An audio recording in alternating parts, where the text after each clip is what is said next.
Jesus é o Senhor. Nessa manhã, então, vamos chegar às palavras finais dessa comunhão de casais, cujo tema é: entra no reino, tu e toda a tua casa. Esse é o encargo que está em nossos corações. Ontem à noite, nós tocamos no final da comunhão Apocalipse 14. Nós vamos continuar em Apocalipse 14 nesse início da comunhão. E ontem nós vimos que esses mencionados em Apocalipse 14 são as primícias para Deus. Não é isso? Primícias para Deus e para o Cordeiro. Nós vimos sobre esse número 144 mil. Pode ser simbólico, pode ser literal, mas a questão é o seguinte: seja simbólico ou literal, nós queremos fazer parte. Preste atenção, são as primícias, são os que serão arrebatados até o trono de Deus.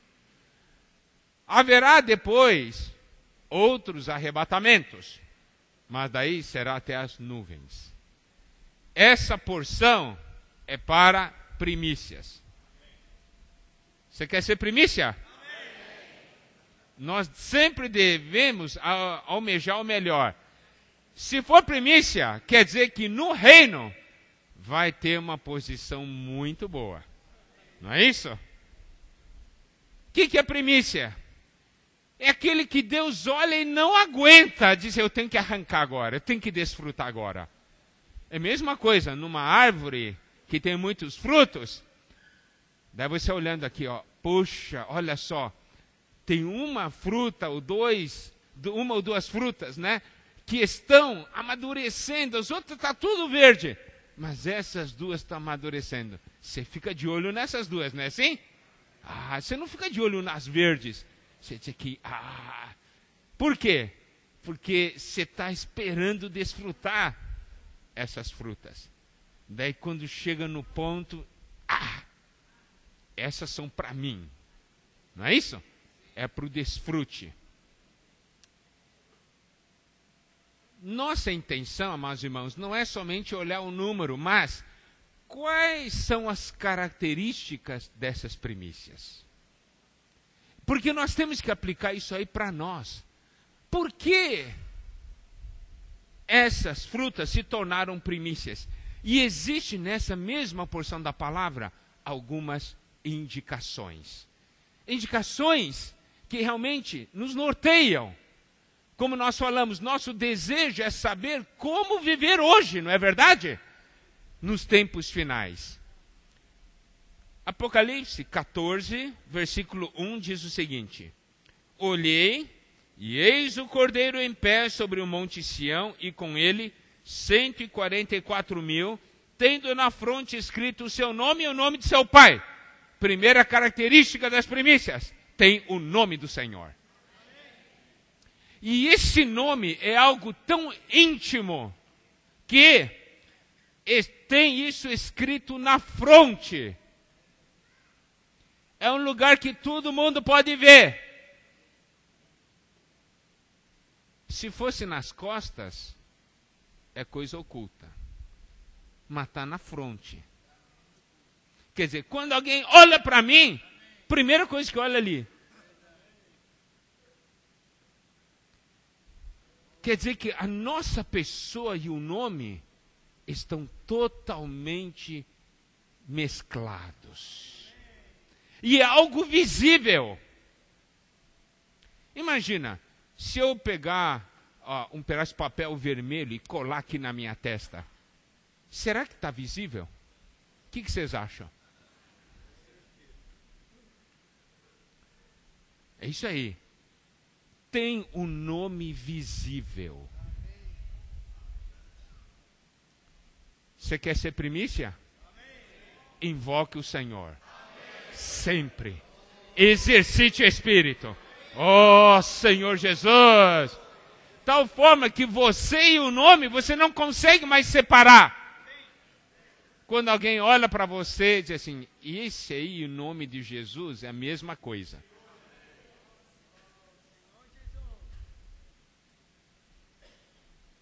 E aí, voltando, diz assim, ouvi uma voz do céu, como voz de muitas águas, como voz de grande trovão. Também a voz que ouvi era como de arpistas quando tangem a sua harpa. Entoava um novo cântico diante do trono, diante dos 4 seres viventes e dos anciãos. E ninguém pôde aprender o cântico, senão os 144.000 que foram comprados da terra. Esses 144.000, eles entoam um cântico que os outros não conseguem aprender. Por quê? Porque esse cântico é um cântico de vida, não é um cântico de conhecimento. E esse cântico se aprende hoje no nosso viver. Se aprende hoje nas nossas experiências com o Senhor. Nas oportunidades que o Senhor cria para as nossas vidas. Nós sabemos de uma coisa. Em Efésios capítulo 2,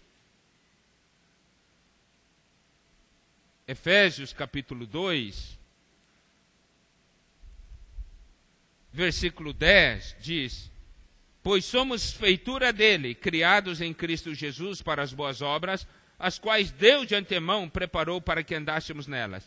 Essa palavra feitura, nós sabemos no grego é poema.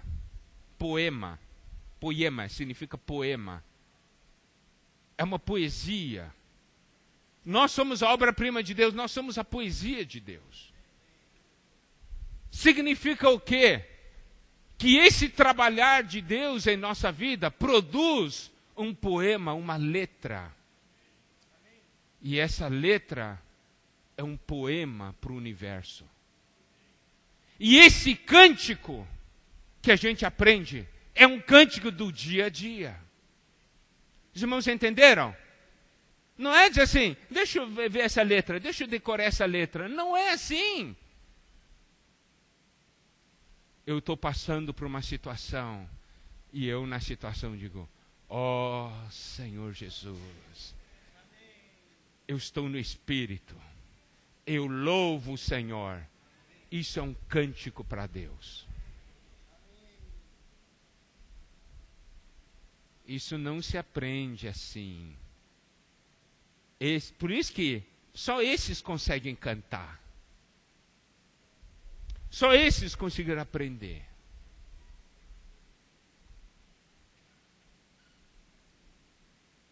A gente está passando as situações e a gente diz, Senhor, eu te amo. Isso é música para Deus. Ele vai dizer assim, puxa, esse hino aí, ele está cantando para mim esse hino. É a melodia mais bonita do universo. E quem está cantando é você. Senhor, eu te amo. Imagina o casal, os dois. Senhor, eu te amo. Imagina a família inteira. Senhor, nós te amamos. Deus diz assim, puxa, essa família canta bem. Enquanto de muitas famílias só sai murmuração, maldição, reclamação. Você diz, olha, dessa família sai um cântico maravilhoso. Isso se aprende assim no mais? Não é na vida? Vamos continuar. São estes os que não se macularam com mulheres porque são castos. Isso é um sentido espiritual, não se refere à questão física, senão todos nós casados estaríamos fora. Tá certo? Isso se refere ao quê? A nós guardarmos a nossa castidade, a nossa virgindade espiritual para com o Senhor, para termos uma compreensão melhor 2 Coríntios, capítulo 11, versículos 2 e 3. Vamos ler juntos.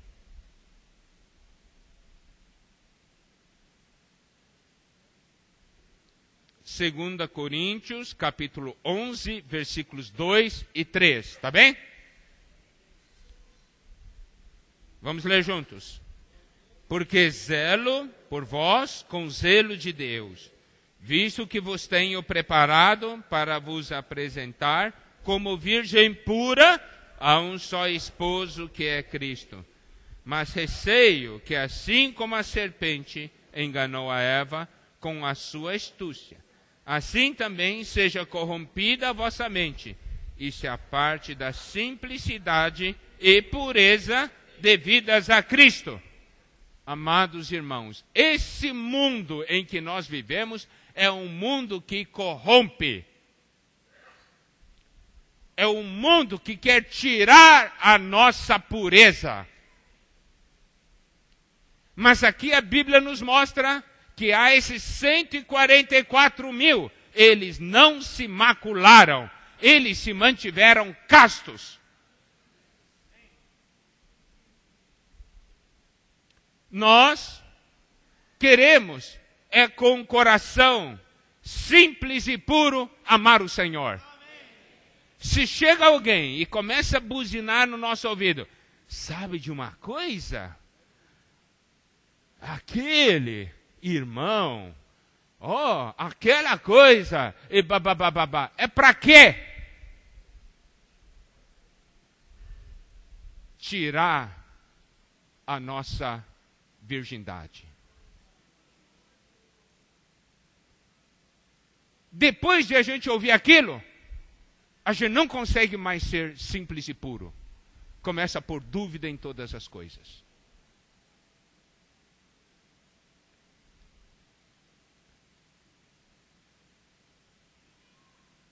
Hoje, o mundo corrompe. Esta era corrompe. A iniquidade corrompe.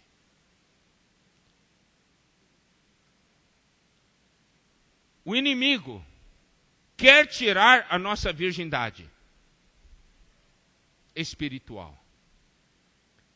Quer corromper a nossa mente para que nos apartemos da simplicidade e pureza devidas a Cristo.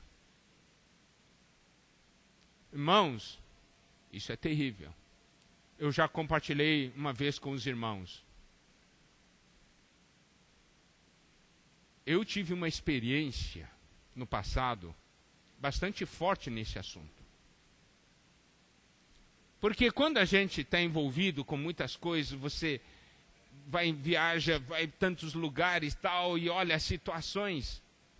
Muitas vezes você vê tantas coisas que você diz, Senhor, como pode ser? A gente perde a simplicidade e a pureza. Eu me lembro muito bem de um período na minha vida que eu perdi a simplicidade e pureza. Se falava e eu olhava e dizia assim, não sei. Não sei. Aí um dia eu fui iluminado. E eu fiz uma oração para o Senhor. Eu disse para o Senhor, Senhor, restaura a minha simplicidade e pureza.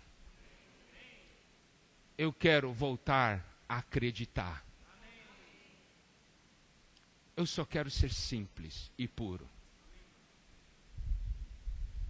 E Deus foi muito bom para comigo. Naquela mesma noite que eu orei, Ele restaurou a minha simplicidade e pureza. Sabe de uma coisa, irmãos? A coisa foi muito... Depois que restaurou, eu voltei a ficar alegre. Eu ouvi a palavra e dizia, amém, que bom, que maravilha. Passei a acreditar.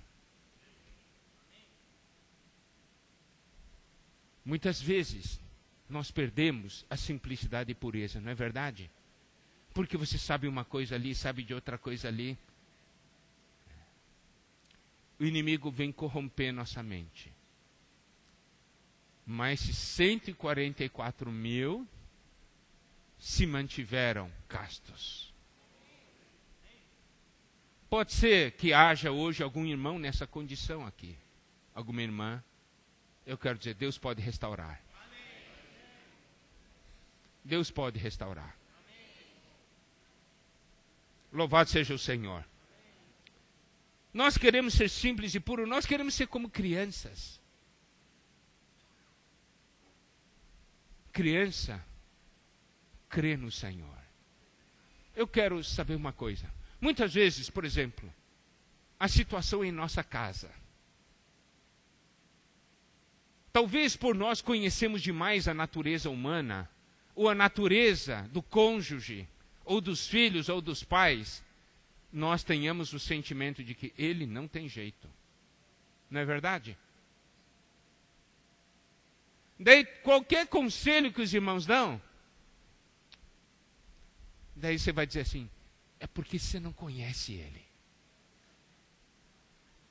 É porque você não conhece ela. Já tentamos de tudo. Perdemos nossa simplicidade e pureza. Daí Deus diz assim, bom, eu não posso fazer nada, porque ele não acredita em mim. Na Bíblia não registra que teve o lugar onde nasceu, lugar da sua casa, não nasceu, mas lugar da sua casa, que eles não creram no Senhor e ele não pôde fazer os sinais por causa da incredulidade deles. Os irmãos se lembram daquela porção, né? Se naquela época o Senhor não pôde fazer por causa da incredulidade deles, hoje ele também não pode fazer por causa da nossa incredulidade. Como é que uma criança, se você falar para a criança assim, sabe de uma coisa? Eu vou com meu dedo empurrar aquele carro e aquele carro vai se movimentar. E a criança acredita, não acredita? Ele vai dizer assim, meu pai é forte, com um dedo, empurra mesmo. Só que nós falamos muita coisa que a gente não consegue fazer para a criança, mas Deus consegue. A questão é se nós conseguimos voltar a ser simples e puros e simplesmente crer em Deus e na sua palavra.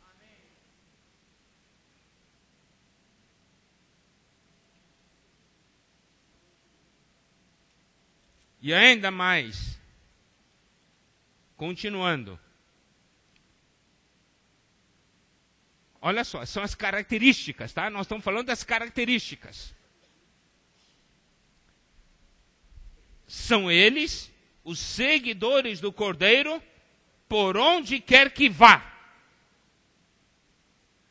Por onde quer que vá.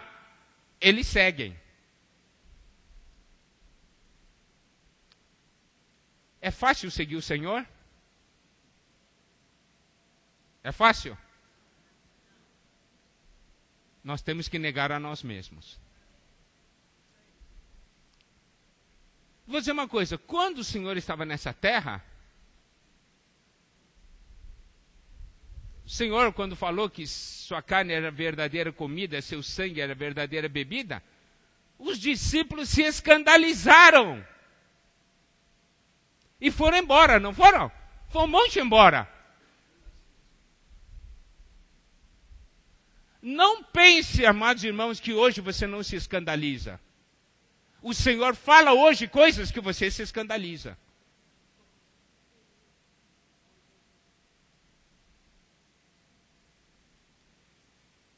Eu quero só mostrar uma porção da palavra para vocês, amados irmãos. Para ver como é que é essa questão do nosso conceito.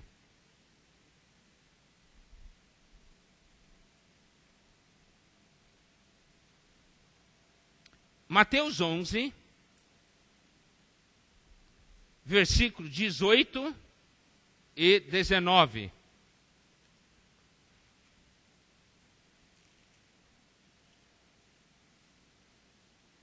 Não, vamos melhor, vamos ver em Lucas, a porção de Lucas é mais clara.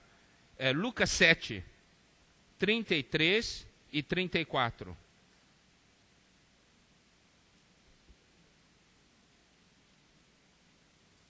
Eu quero levantar esse quadro, amados irmãos, para que os irmãos percebam algo. Lucas 7, 33, 34. Vamos ler esses dois versículos. Vamos ler até o 35, tá? Vamos lá. Pois veio João Batista, não comendo pão, nem bebendo vinho, e dizeis, tem demônio. Veio o Filho do Homem, comendo e bebendo, e dizeis, eis aí um glutão e bebedor de vinho, amigo de publicanos e pecadores. Mas a sabedoria é justificada por todos os seus filhos. Temos aqui o viver de João Batista, não comendo pão, nem bebendo vinho. E temos aqui o Senhor Jesus, comendo e bebendo vinho. O viver de João Batista e o viver de Jesus, segundo você, segundo o seu conceito, qual é o viver mais santo?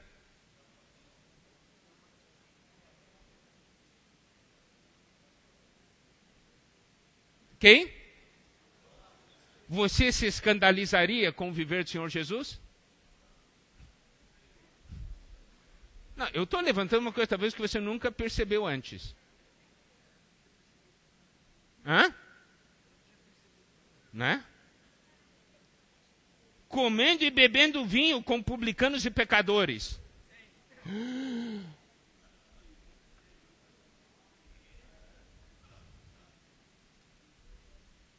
Era o Senhor Jesus. E hoje tem gente assim, o café.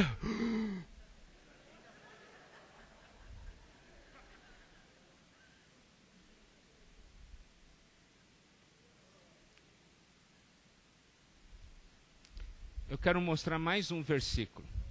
Olha aqui, ó. Não, estou falando o seguinte. Seguidor do Cordeiro aonde quer que vá. Tem algumas coisas que o Senhor vai fazer, você vai ficar escandalizado e você não vai querer seguir.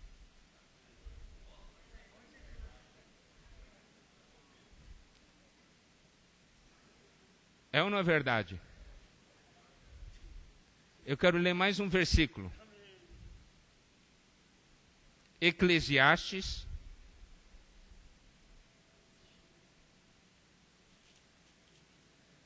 7, 13.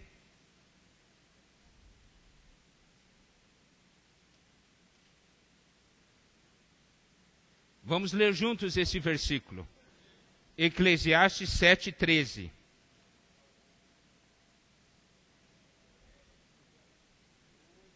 Vamos lá.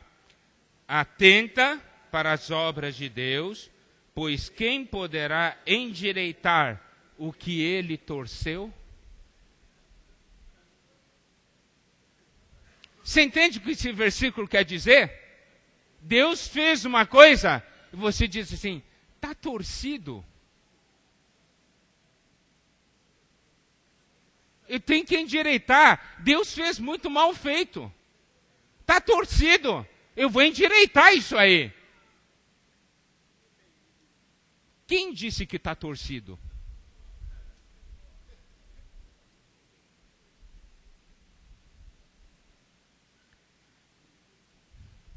Olha essa expressão, seguidores do Cordeiro por onde quer que vá.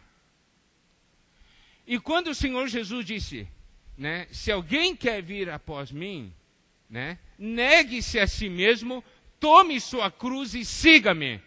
Isso quer dizer, você vai ver coisas que o Senhor vai fazer, que você só negando a si mesmo, tomando a cruz, vai conseguir seguir.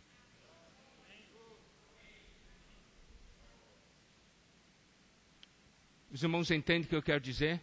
Não achemos que somos sabe tudo.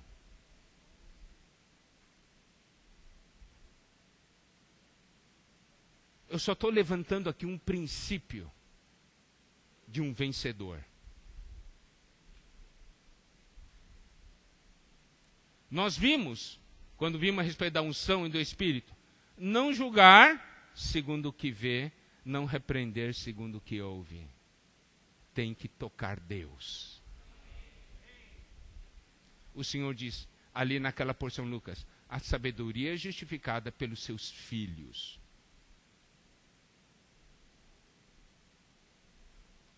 Os irmãos tocaram?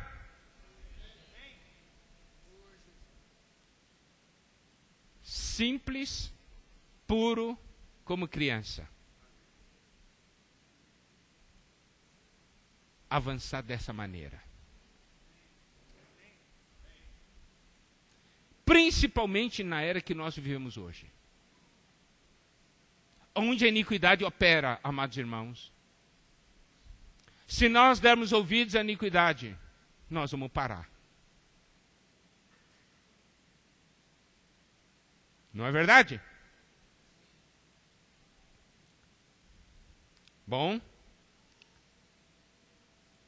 Diante, então, de situações, nós vimos sobre a questão da importância de despertar, vigiar e orar. E eu quero ainda reforçar o ponto da oração, a importância da intercessão. Quero novamente deixar claro que há dois caminhos, o caminho da iniquidade e o caminho da justiça. O caminho da iniquidade é o caminho do inimigo. O caminho da justiça é o caminho de Deus. O caminho da iniquidade é um caminho sem restrição. Não tem mais nada que segura. Não faz mais a vontade de Deus, mas a sua própria vontade. E o caminho da justiça é debaixo do governo de Deus. Realidade do reino, fazendo a vontade de Deus. E em Apocalipse, principalmente agora nesses tempos finais, nós podemos ver que há duas características importantes sobre a ação de Satanás e a ação do Senhor Jesus. Qual que é a ação de Satanás? Apocalipse 12. Versículo 10. Que diz o seguinte: então ouvi grande voz do céu proclamando, agora veio a salvação, o poder, o reino do nosso Deus, a autoridade do seu Cristo, pois foi expulso o acusador de nossos irmãos, o mesmo que os acusa dia e de noite diante do nosso Deus. Aqui mostra que a atividade principal de Satanás é acusar. Diante de Deus é o quê? Acusar. E no versículo 9 mostra que a atuação de Satanás é seduzir todo mundo.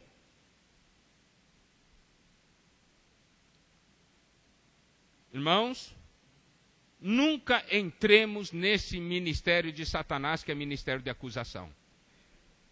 Nunca. Em Hebreus 7, mostra o ministério do Senhor Jesus. Hebreus 7,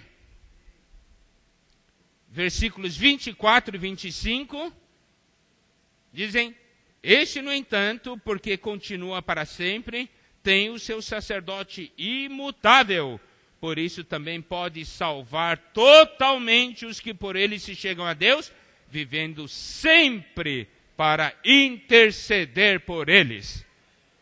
Quem intercede, coopera com o Senhor. Não é verdade?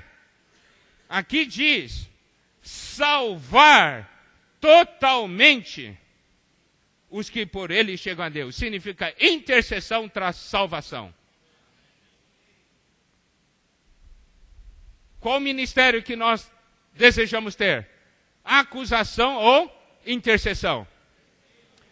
Sabe o que destrói uma família? É a acusação mútua.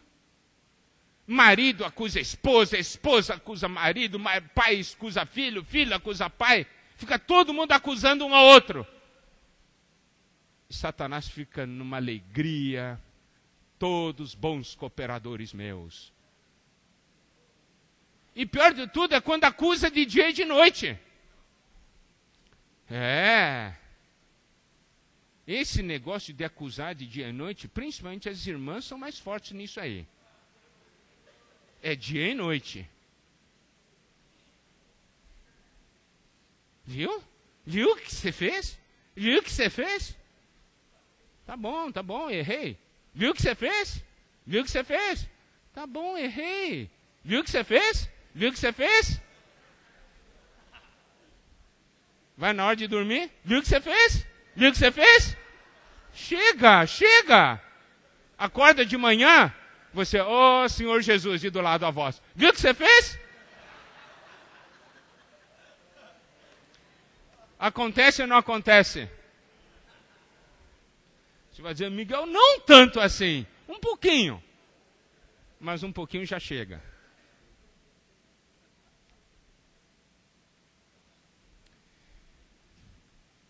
Em vez de acusação, vamos ter intercessão. Muita intercessão. Isso é salvação, não é? Muita salvação. Tá bem, amados irmãos? Isso é importante para a questão da nossa caminhada nos dias finais. Agora, nós vamos entrar num aspecto, no caminho que Pedro nos mostra. Como andar nos tempos finais. Preste atenção. Nós vimos ontem, em 2 Pedro, sobre esperar e apressar. Então, nós vamos acrescentar mais essas duas coisas na nossa lista. Primeiro é despertar, depois é vigiar, orar, esperar e apressar. Tá certo? O que depende de Deus, nós esperamos. O que depende da gente, nós apressamos. Essa é a maneira de viver. E vamos ver 2 Pedro, capítulo 1.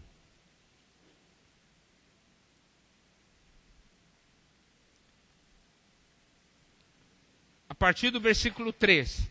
Eu vou ler pouco a pouco e comentando para os irmãos, para que nós entremos de uma maneira muito forte no sentimento de Pedro, nesse caminho que ele está mostrando para nós, para entrarmos no reino.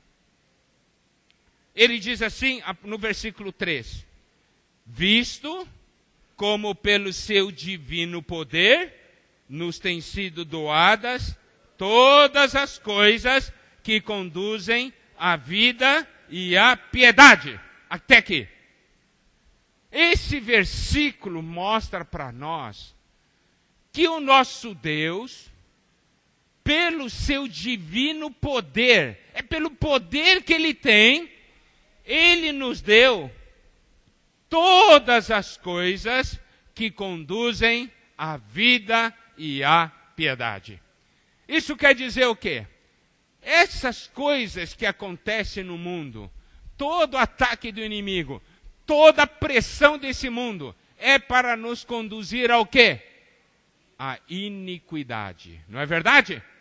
Isso é o mistério da iniquidade que opera. Então nós devemos saber, há uma pressão tremenda, todas as coisas.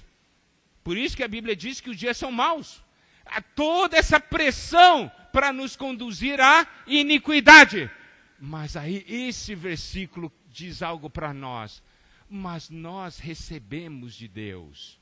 Deus nos deu pelo seu divino poder todas as coisas que conduzem, não à iniquidade, mas à vida e à piedade.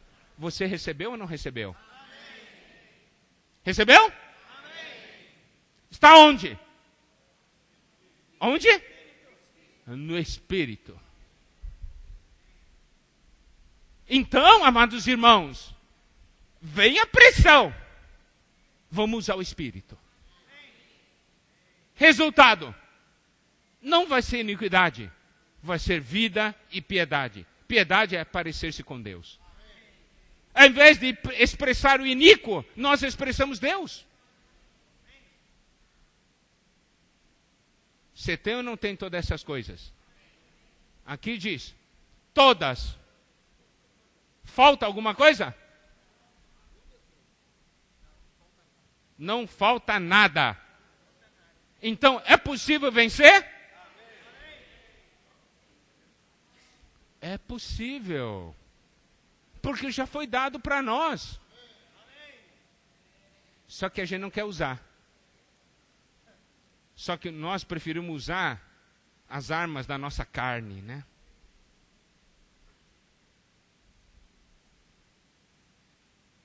Mas nós recebemos, amados irmãos. E não foi só isso. Deus diz assim, tem mais ainda. Tem mais. Daí o versículo continua. Pelo conhecimento completo daquele que nos chamou para a sua própria glória e virtude. Ele nos chamou para a sua glória e virtude. Sua própria glória e virtude. Você tem muitas virtudes? Tem ou não tem? Muitas ou poucas? O que você acha?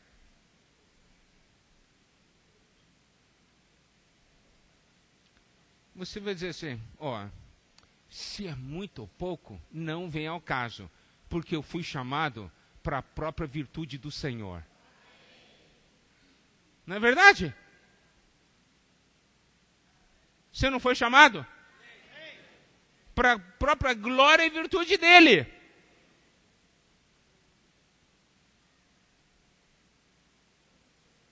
Daí você, essa desculpa de, irmão, eu não sou paciente, eu não nasci com essa virtude. Terminou a desculpa. Você pode não ter nascido com essa virtude, mas você foi chamado para a virtude do Senhor.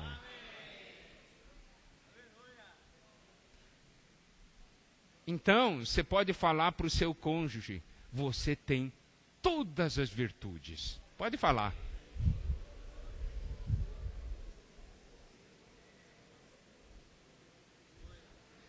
Agora, diga para o seu cônjuge, eu tenho todas as virtudes. Daí vai falar, eu não acredito. Quando você diz que eu tenho todas as virtudes, eu acredito. Mas quando você diz que você tem todas as virtudes, eu não acredito. Mas tem ou não tem? Tem.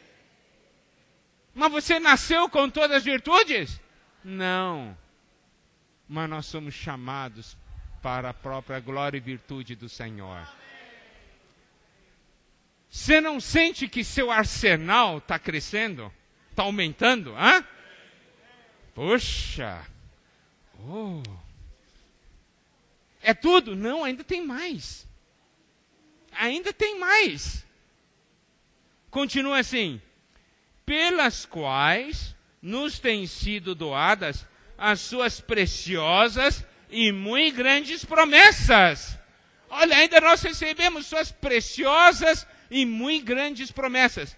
Além de preciosa, é muito grande.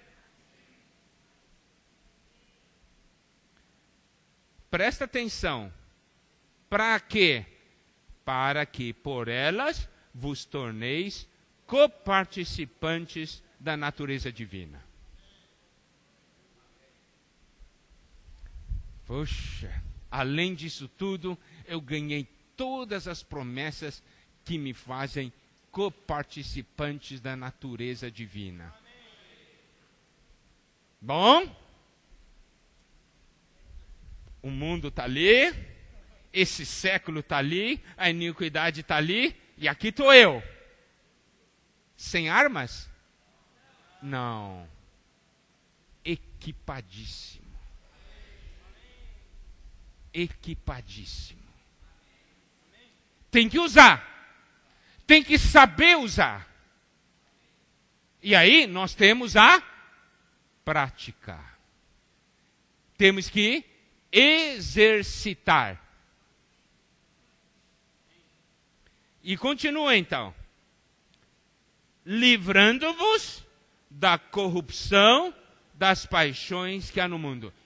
Tudo isso nos livra da corrupção das paixões que há no mundo.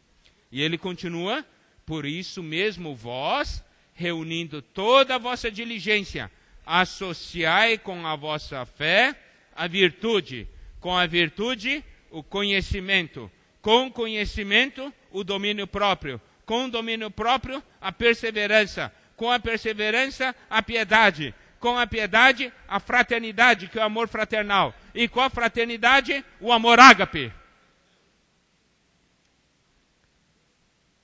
O que isso quer dizer?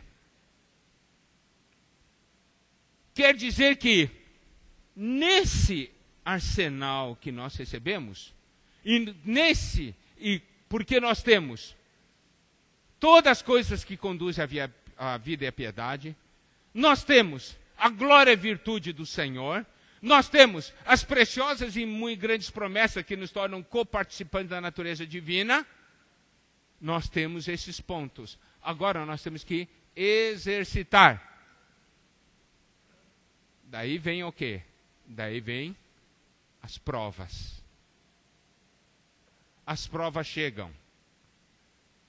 Para que serve a prova? Para ensinar você a usar. Os irmãos entendem? Não adianta ter e não usar. Eu me lembro quando Priscila e Josué, meus filhos, quando eram pequenininhos, eu comprei um dia um guarda-chuva para eles. Aqueles guarda-chuva pequeno para criança. E eles ficaram contentes. E daí toda hora olhava assim, eles queriam que chovesse. Por quê? Porque eles queriam usar o guarda-chuva. Daí um dia armou o tempo assim, e veio aquele chuvisco fininho. Daí meu filho já pegou e disse assim, ô pai, isso é para não me molhar. Ele queria usar.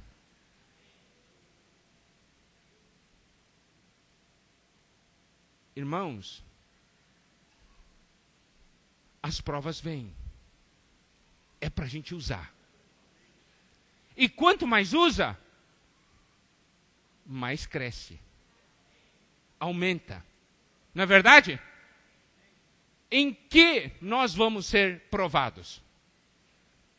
Na questão da fé, na questão da virtude, na questão do conhecimento, na questão do domínio próprio, na questão da perseverança, na questão da piedade, na questão do amor fraternal e na questão do amor ágape. Nós vamos ser testados em todos esses pontos. Você diz, puxa, Miguel, que coisa! É coisa demais! Mas isso é para preparar para você reinar. Acho que é fácil apacentar? Você prega o evangelho na rua, na tenda, no bucafé e tal, uma pessoa se converte. Daí você começa a apacentar. Olha, apacentar dá trabalho, não dá? Daí a sua fé é testada. Se você fala assim, não tem jeito, esse cara não tem jeito, eu vou desistir. Sua fé é testada, sua virtude é testada, seu conhecimento, domínio próprio, perseverança, piedade, amor fraternal, amor ágape. Não é? Olha só o versículo 8. Porque estas coisas existindo em vós e em vós aumentando. Louvado seja o Senhor. O teste vem, mas é para isso, é para aumentar. É para aumentar tudo isso em nós. O mundo é mau, mas é para aumentar. Irmãos, preste atenção. O mundo vai ficar cada vez melhor ou pior? Pior. Mas preste atenção. Ficando cada vez pior, vai gerar vencedores. Nosso conceito é, quando a situação fica cada vez melhor, é que os vencedores são gerados. Não.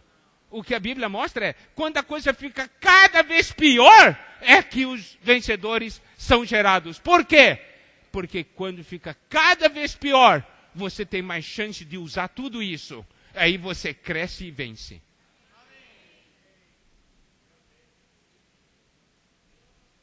Deus já deu tudo para a gente ser vencedor. E essas coisas existindo em vós e em vós aumentando, fazem com que não sejais nem inativos e nem infrutuosos. Deus deu tudo isso para nós. E a consequência disso é que a gente não fica inativo. Se está inativo, péssimo sinal. Péssimo sinal. Você está inativo? Oh, Miguel, não, eu me movimento. Quando? Nas conferências internacionais. Eu me movimento 2 vezes por ano.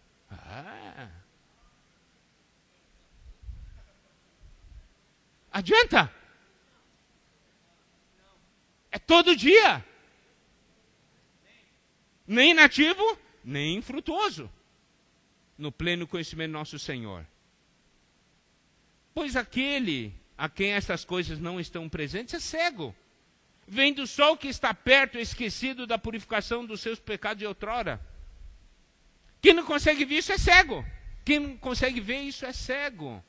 Esqueceu do seu passado, esqueceu como era. Se acha o tal. Eu já tenho tudo. Já tenho tudo. Irmãos, eu vou dizer uma coisa. Só para os irmãos, vamos abrir a Bíblia, Apocalipse 3.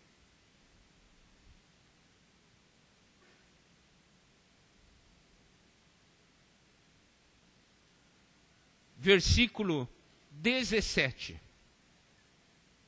O que o Senhor diz para a igreja em Laodiceia. 3,17. Vamos ler juntos? Pois dizes, estou rico e abastado, e não preciso de coisa alguma, e nem sabes que tu és infeliz, sim, miserável, pobre, cego e nu. Aqui está alguém que está rico e abastado. Uma pessoa inativa, ela está inativa, por quê? Porque sente que já tem tudo.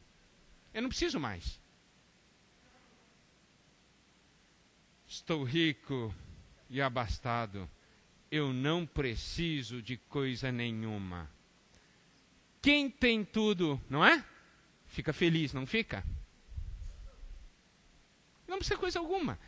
Olha, quando ele diz assim, não preciso de coisa alguma, quer dizer que ele se sente satisfeito, pleno e feliz. Não é verdade?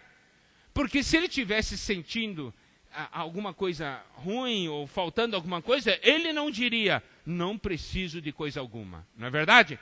Então, aqui está alguém que diz assim, eu não preciso de coisa alguma, eu estou feliz. E o que o Senhor diz para ele? Você não sabe que você é infeliz. Você acha que essa sua felicidade é felicidade? Isso é infelicidade. Você nem sabe o que é felicidade.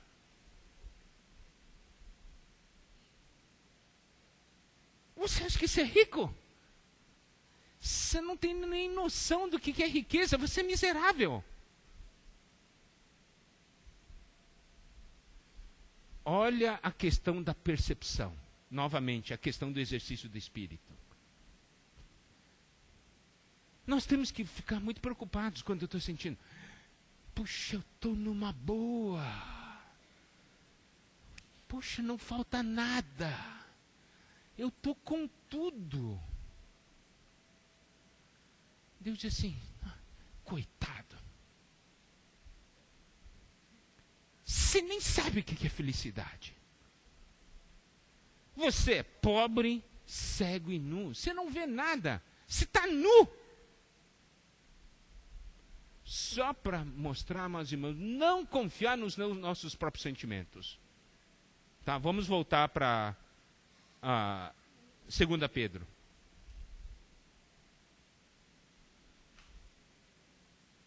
Versículo 10. Por isso, irmãos, procurai com diligência cada vez maior confirmar a vossa vocação e eleição, porquanto procedendo assim não tropeçareis em tempo algum. Versículo 11, pois desta maneira é que vos será amplamente suprida a entrada no reino eterno de nosso Senhor e Salvador Jesus Cristo. Então, o Senhor disse assim, ó, o Senhor está mostrando por meio de Pedro para nós, essa é a maneira de entrar. Primeiro, eu dei já para você todas as coisas que conduzem à vida e à piedade. Irmãos, nós temos que orar diante do Senhor por isso. Senhor, mostra para mim isso. Eu quero ver isso. Sabe de uma coisa? Na sua casa é possível que tudo que aconteça lá vai conduzir vocês à vida e à piedade. Não é possível? É, porque o Senhor já deu. Fomos chamados para a sua própria glória e virtude. Nós não podemos não ter muitas virtudes, mas o Senhor tem. É isso, tem mesmo. E nós fomos chamados para isso. E nós recebemos as preciosas e muito grandes promessas que nos tornam coparticipantes da natureza divina. Significa, a situação vem, o mundo vem, a coisa vem, e nós ali, ó Senhor Jesus, exercitamos nosso espírito, oramos, intercedemos, temos comunhão, tocamos Deus, não é isso? Saímos, pregamos o evangelho. Nós empregamos tudo que Deus nos deu. Vamos em direção à vida, à piedade, glória e virtude e coparticipação da natureza divina. Tem situações difíceis? Tem. Mas é possível, por meio disso tudo, crescer. É assim que se formam os vencedores. E é testado em todos esses pontos. Eu sempre digo para os irmãos o seguinte, tem irmãos que vêm e dizem, Miguel, olha só o que está acontecendo isso nessa igreja, e está acontecendo aquilo lá, e olha na casa desse irmão, na casa daquela irmã, na minha casa e tudo. Eu sempre digo para os irmãos, esse é o vestibular que nós todos nós entramos agora. E neste vestibular cai todas as matérias. É todas as matérias. Tudo que você aprendeu é para aplicar agora. Por quê? Porque o Senhor quer arrebatar a igreja. Ele não pode arrebatar uma noiva falsa. Não pode ser assim, o Senhor tocar na nossa face assim, que pele linda, e quando mexe, cai aquela casca e aparece aquelas rugas assim. Era tudo maquiagem.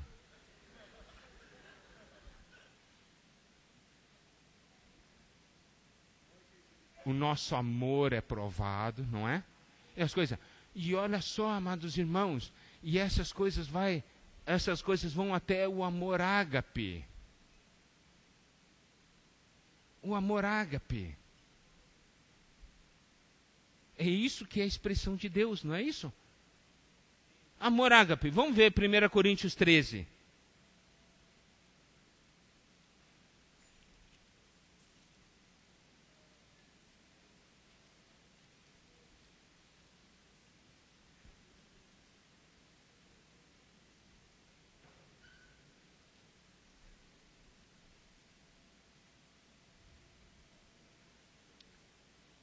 Primeiro Coríntios 13 é alguma coisa muito prática. Eu quero compartilhar uma experiência com os irmãos. Nessa conferência internacional, o irmão Dong sempre tem comunhão conosco, né, de manhã e de tarde, lá na sala de comunhão. E aí, num dia de tarde, nós estávamos lá sentados, daí o irmão Dong, quando ele abriu a boca, eu senti que aquele lugar foi tomado pelo Espírito. Sabe, me deu uma sensação disso. O Espírito está forte aqui. E ele diz assim, irmãos, abram suas Bíblias em 1 Coríntios 13. Daí nós abrimos, ele disse, eu quero que vocês leiam, depois orem esses versículos. E nós começamos a fazer isso aí. Irmãos, eu vou dizer uma coisa para você. Orando e lento, eu queria me meter debaixo da cadeira. De tão forte que foi a luz.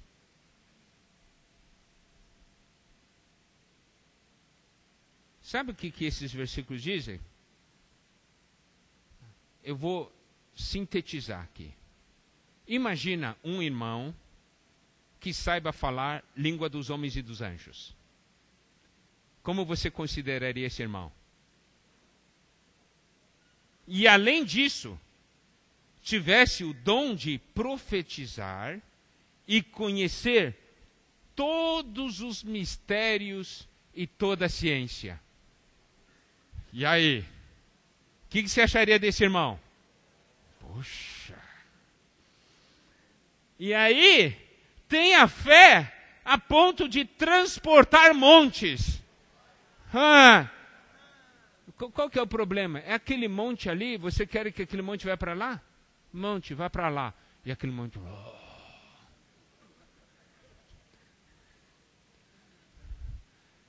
Se você tivesse um irmão assim na sua frente, ou você fosse assim...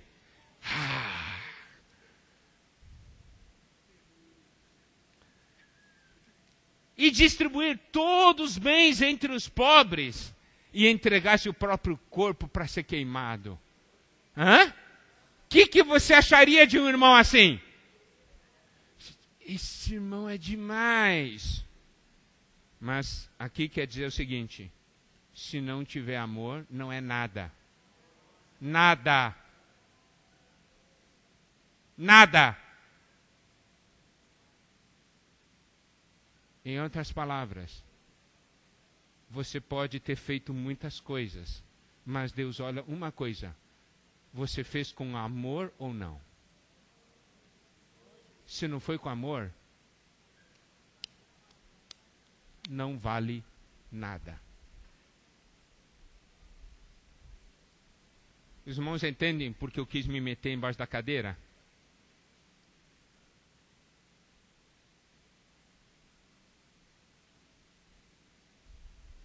Daí, a palavra de Deus é muito prática. Daí Paulo dá para nós um medidor de amor. Você quer saber se você tem amor? Eu vou dar para você um medidor. Qual é o medidor? Versículos 4 a 7. Vamos ler juntos? 4 a 7. Esse é o medidor. Enquanto você estiver lendo, aquilo está medindo você, tá bem? Vamos lá. O amor é paciente, é benigno. O amor não arde em ciúmes, não se ufana, não se ensoberbece, não se conduz inconvenientemente, não procura os seus interesses, não se exaspera, não se ressente do mal, não se alegra com a injustiça, mas regozija-se com a verdade. Tudo sofre, tudo crê, tudo espera, tudo suporta. Bom, aí o medidor. Quanto amor você tem? Muito ou pouco?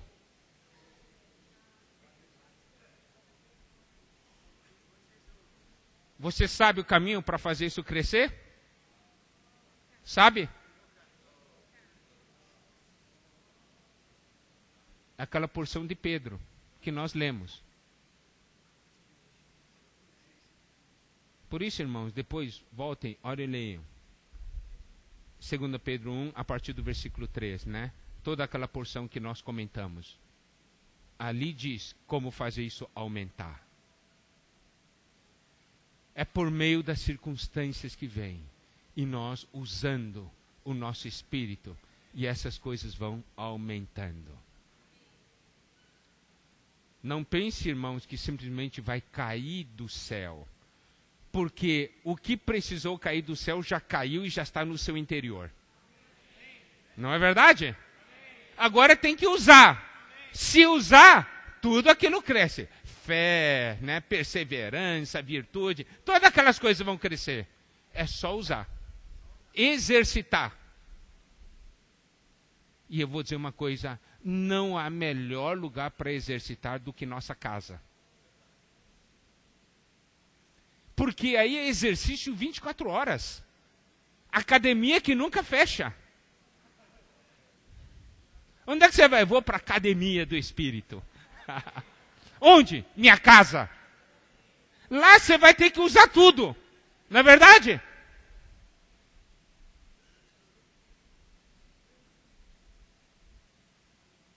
Diga para o seu cônjuge, você é meu personal trainer.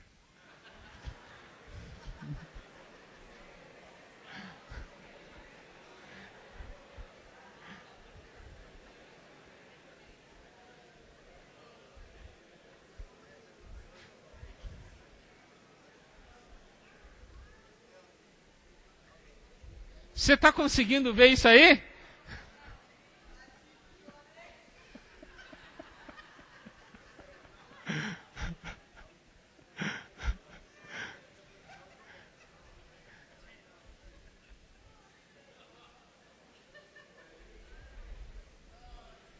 É verdade, irmãos, é verdade.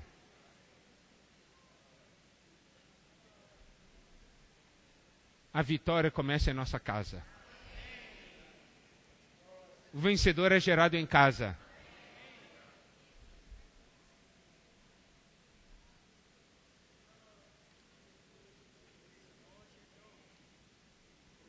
Agora, só para nós nos localizarmos melhor sobre os tempos finais, sobre o que está acontecendo hoje no nosso meio e a direção que Deus nos tem dado. Mateus 24, os discípulos, no versículo 3, os discípulos se aproximaram do Senhor em particular e lhe pediram: dize-nos quando sucederão essas coisas e que sinal haverá da tua vinda e da consumação do século. Os discípulos queriam saber quando e que sinais haveriam.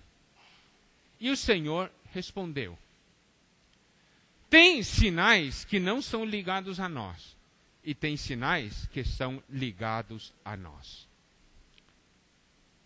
E dentre esses sinais, tem um sinal que é diretamente ligado com o fim, que é Mateus 24, 14. Vamos ler juntos esse versículo. E será pregado este evangelho do reino por todo o mundo, para testemunho a todas as nações, então virá o fim. O que isso quer dizer? Eu tenho compartilhado em muitos lugares e eu não canso de repetir isso aí porque é importantíssimo. O Senhor Jesus estava profetizando a respeito dos tempos finais.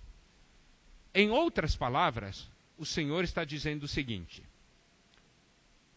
lá no finalzinho dos tempos, vai surgir um grupo de pessoas que vão buscar o reino, para viver o reino e pregar o evangelho do reino.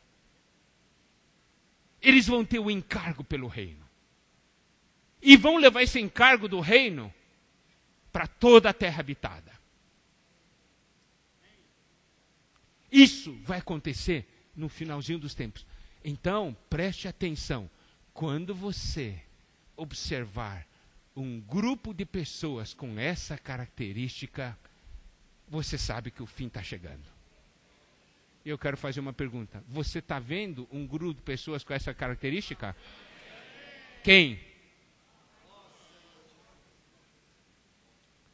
Nós. Ó Senhor Jesus. E aí, nós vamos perceber uma coisa. O Senhor estava falando a respeito de nós, de você. De você. De você que participa da pregação do Evangelho do Reino. Você sabia disso? O Senhor Jesus, lá atrás, Ele estava falando de você, que você ia aparecer. Que você ia aparecer e você iria pegar encargo pelo reino, procurar viver o reino e pregar o Evangelho do Reino. Você é o cumprimento da profecia. Puxa, que coisa! Não somente você, você e sua casa. Você acredita nisso? Diga para o seu cônjuge, nós somos o cumprimento da profecia.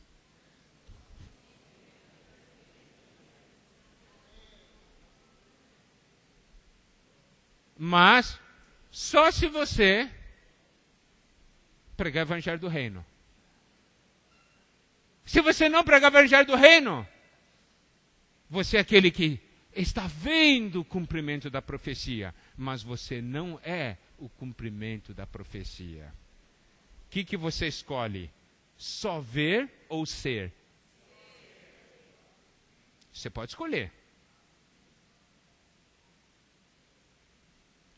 Então, amados irmãos, você pode ver que nós estamos no caminho certo, não estamos? Não há dúvida. Está aqui, na palavra. E outro ponto. Mateus 24, 45. Diz assim, quem é, pois, o servo fiel e prudente, a quem o Senhor confiou seus conservos para dar-lhes o sustento a seu tempo? Bem-aventurado aquele servo a quem seu Senhor, quando vier, achar fazendo assim. Em verdade vos digo que lhe confiará todos os seus bens. Então o que o Senhor está falando? O Senhor disse assim, sabe de uma coisa? No final dos tempos eu vou sair e procurar servos fiéis e prudentes a quem eu possa confiar os conservos dele. Por isso ele diz, quem é, pois? O Senhor sai à procura. Daí olha para o Marcelino, ele é servo fiel e prudente. Eu vou pegar um grupo de conservos e dizer assim, Marcelino, cuida deles. Isso é bom sinal. Isso é bom sinal. E aí diz, quando vier. Então isso é ligado à volta do Senhor. Agora, vou dizer uma coisa, amados irmãos. Se isso está acontecendo, não está? Está ou não está acontecendo? Tá. Nós estamos vendo muitos grupos cristãos, muitos irmãos, o Senhor está entregando para nós, diz assim, cuida deles. Muitos desses grupos foram contactados no Bucafé, né? Os líderes, nas tendas, nas comunhões, nas visitas a grupos cristãos. Agora eu vou dizer uma coisa. O Senhor está confiando para servos fiéis prudentes. Eu quero fazer a pergunta. O Senhor já confiou alguns conservos para você? Se Ele não confiou a você alguns conservos, é bom ficar de olho aberto. Você tem que ficar preocupado. Ué, o Senhor está escolhendo gente a quem Ele possa confiar os conservos. Ele não confiou ninguém para mim. Por quê? Eu tenho que começar a ficar preocupado. Porque se Ele não confiar hoje, você acredita que vai confiar para você no reino? Ele só vai confiar no reino se confiar hoje. Então nós temos que começar a ficar preocupados. Senhor, por que o Senhor não entregou conservos para eu cuidar? Se existe alguma coisa inadequada, me transforma. Mas, Senhor, por favor, me entrega conservos. Me entrega. O Senhor não pode confiar em mim? Aí vem essa pergunta. O Senhor pode confiar em você? Depende do seu coração. A obrigação que Deus te deu, você tem cumprido ou tem guardado tudo no armário? Se você não está fazendo nada da obrigação que Deus lhe deu, é claro que o Senhor não pode confiar mais. Por quê? Porque nem a coisa inicial você foi fiel. Os irmãos entendem o que eu quero dizer? Nós temos uma casa, não é?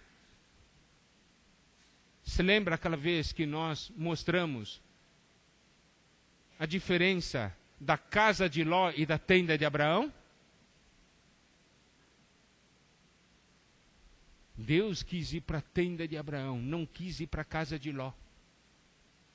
Deus pode entrar na sua casa. Ele pode confiar pessoas e entregar para a sua casa. Por isso, irmãos, nós temos que ficar alertas. Mas, de qualquer maneira, Deus está entregando. Deus está confiando. Isso mostra que nós estamos no caminho certo, irmãos. Mas o que é importante é que a gente participe. Diga para o seu cônjuge, nós temos que participar.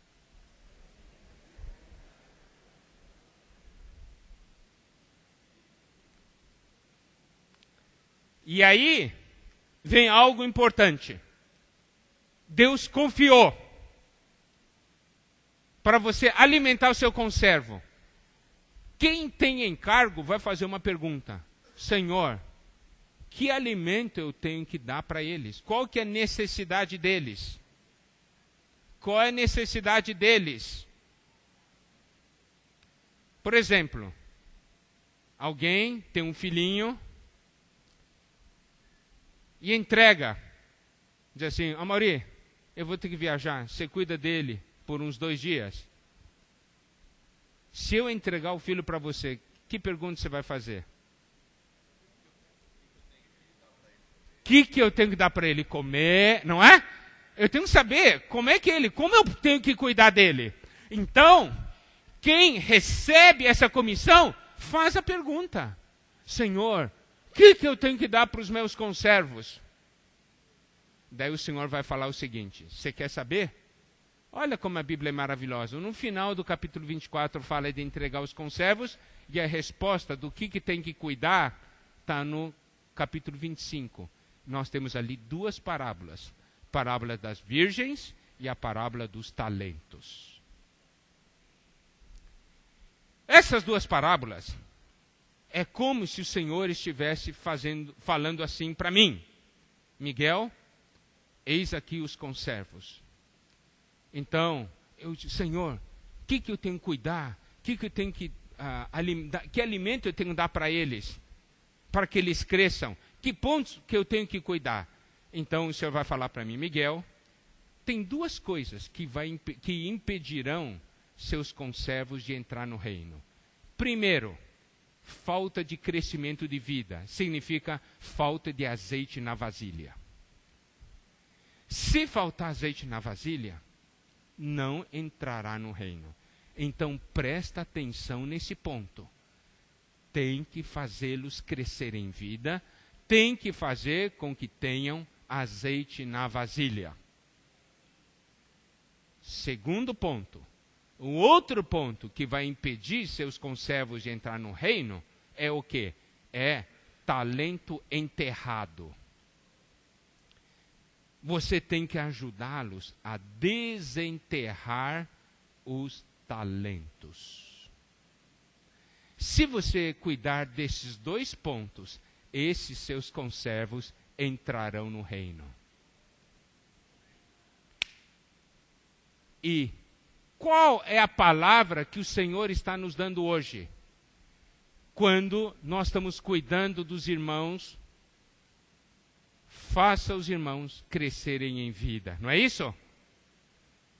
E aperfeiçoe-os nos dons, não é isso? Aperfeiçoamento é ligado ao talento. Negar a vida da alma é ligado ao crescimento de vida. Então, irmãos, as palavras que o Senhor está nos orientando exatamente casam com o que o Senhor Jesus diz. Isso é cumprimento da palavra de Deus. Isso mostra que nós estamos no caminho certo. Não é verdade, Amaury? Não são esses 2 pontos? Crescer em vida e aperfeiçoamento. Azeite na vasilha e desenterrar talento. Está aqui. Se você participar disso, vai estar ajudando os irmãos, os conservos, a entrar no reino.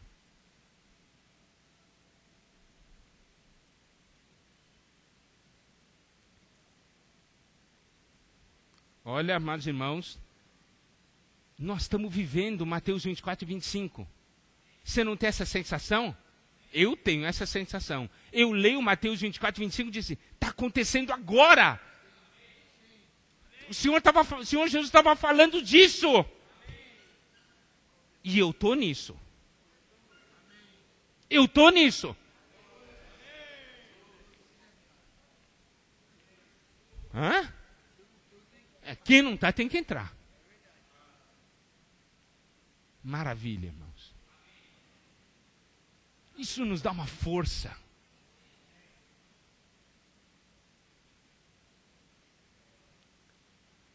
E aí, vou voltar para 1 Coríntios 13.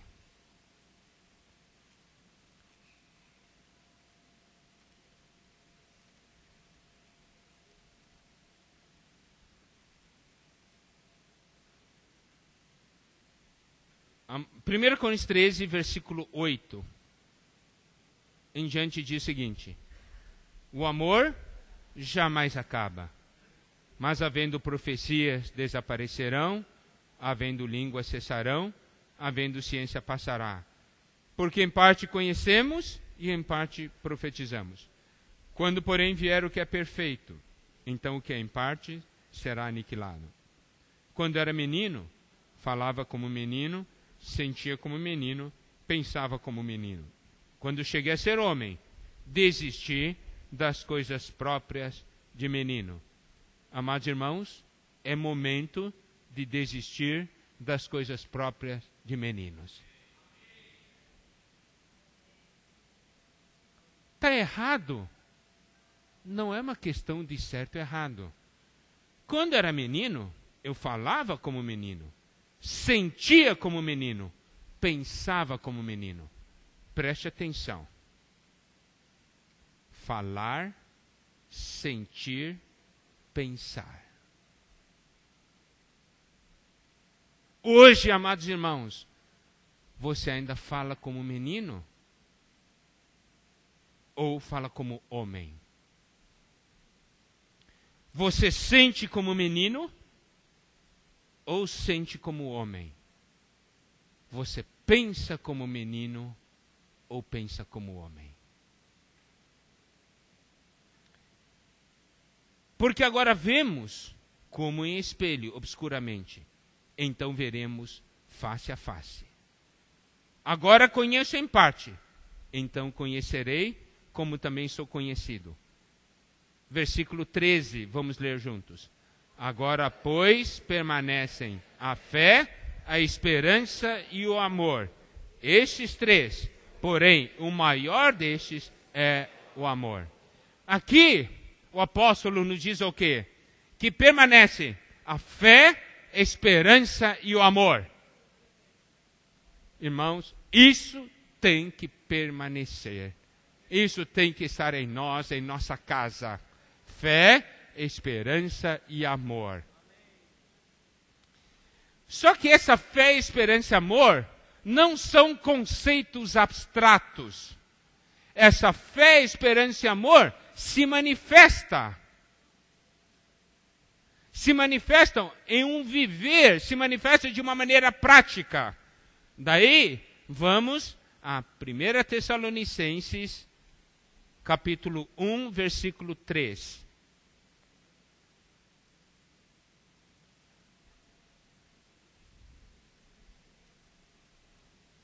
Diz o seguinte, vamos ler juntos? 1 Tessalonicenses capítulo 1, versículo 3. Recordando-nos diante do nosso Deus e Pai, da operosidade da vossa fé, da abnegação do vosso amor e da firmeza da vossa esperança em nosso Senhor Jesus Cristo. Nós sabemos, uma tradução melhor fala da obra da fé, labor do amor e perseverança da esperança. A fé se manifesta em obras. Os irmãos se lembram, quando nós falamos sobre justiça, justificado pela fé, obras e palavras, não é? A fé se manifesta num viver, em obra, isso é o viver. Então, a obra da fé labor do amor. Onde há amor, há labor.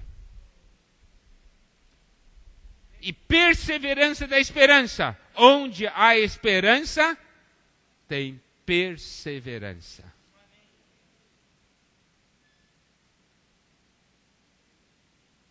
Fé, amor, esperança. A nossa obra é fundamentada na fé. O nosso labor é fundamentado no amor. A nossa perseverança é fundamentada na esperança. Tudo que nós precisamos em nossa casa é fé, amor e esperança.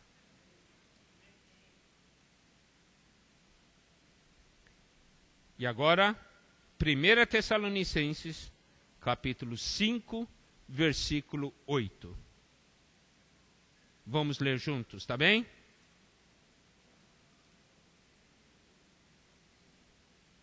Vamos lá. Nós, porém, que somos do dia, sejamos sóbrios, revestindo-nos da couraça da fé e do amor, tomando como capacete a esperança da salvação. Amados irmãos, couraça da fé e do amor, para guardar o nosso coração diante de Deus. E o capacete da esperança para guardar a nossa mente diante do Senhor.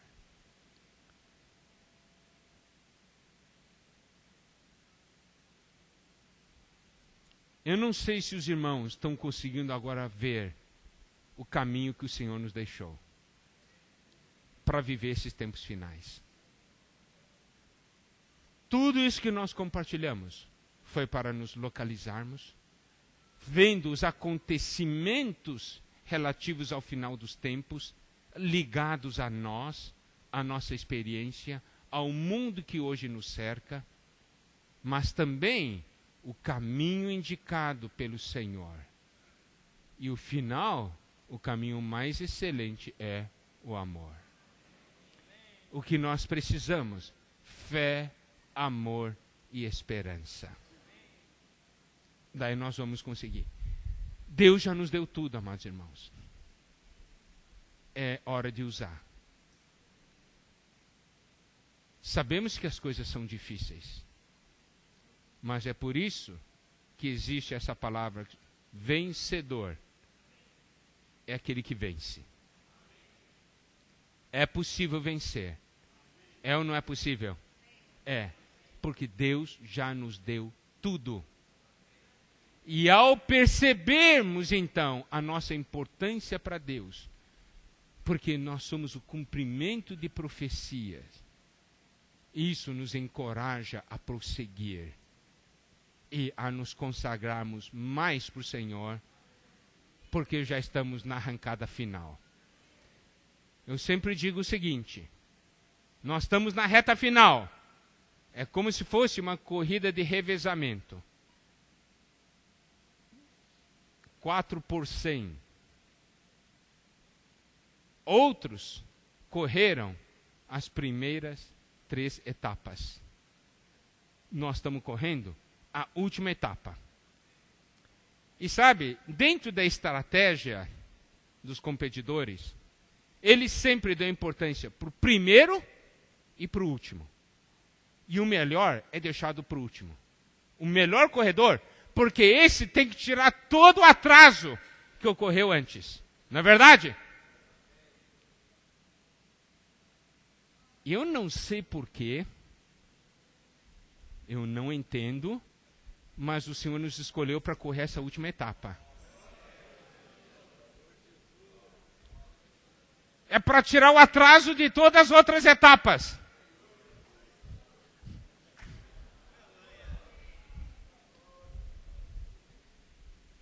E esses que correrem bem serão as primícias. E aí? Firme na corrida? Já pegou o bastão? Então nós vamos avançar. e nós vamos encontrar o Senhor. Eu sempre vejo assim, sabe, o encontro do Senhor com os vencedores. Não é o Senhor paradão ali, ou nós aqui, vem, não. É um correndo na direção do outro. É que nem história de amor, né? Quando o grande final do romance, né? O homem e a mulher, né? Os dois, aquele casal, um corre na direção do outro. Não é verdade? A minha sensação é o seguinte, a minha sensação é que eu tenho que ser correndo para lá, para o Senhor, e o Senhor correndo para mim. E no final a gente se abraça.